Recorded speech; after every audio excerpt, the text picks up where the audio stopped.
Yeah, everything should be okay. I mean, Daniel didn't train today with a knock that he got yesterday in training. Should be back in training tomorrow.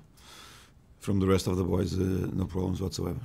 Some big trips, a couple of them is important playoffs, but everybody fit. So I think, I mean, to be fair, apart from Essien, Casiolaro was out for a couple of times. It's the first time we have everybody back in training. Did the break come at a frustrating time? So this is a compliment for the medical department.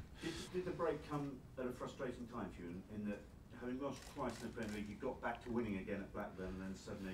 No, not really. I mean, I think I take normally these breaks as they are. I mean, it's a tight schedule for everybody. For the national team, it's the same.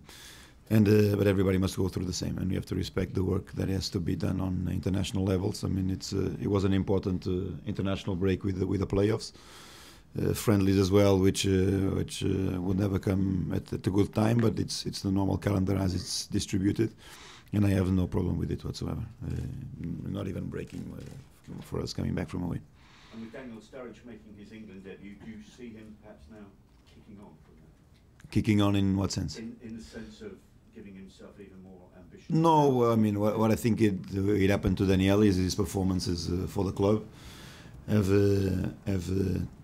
taken him to England or to the English first appearance or to the England first appearance, which is something that is gratifying. I think when somebody arrives to that level, you must prove that you are able to continue to be up to that level. So that is the challenge that Daniel has to face.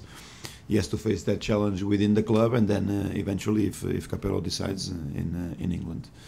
But I think it was a good experience for him. I mean, he was involved in the under-21s, got finally the call-up for the national team.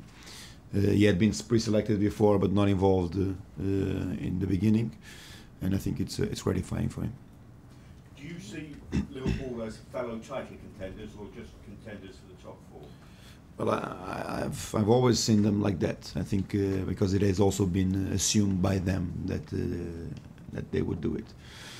I think Dalglish has made the necessary changes to Liverpool for them to continue to be title contenders this year, and I think it was in total 7 changes that he made to the team, or 7 players that he brought in, represent the level of commitment that and investment that the ownership and Kenny have towards putting Liverpool back on title winning ways. So I would always take him like that, because they represent one of the biggest clubs in England, and I always assumed that they were challenging for the title. So I continue to see them like that. Last year's game, of course, was dominated by Fernando Torres making his debut for Chelsea against them. That consideration isn't there this time. As a result, we expect him to be perhaps more effective this time around, regardless of whether he starts or comes off the bench.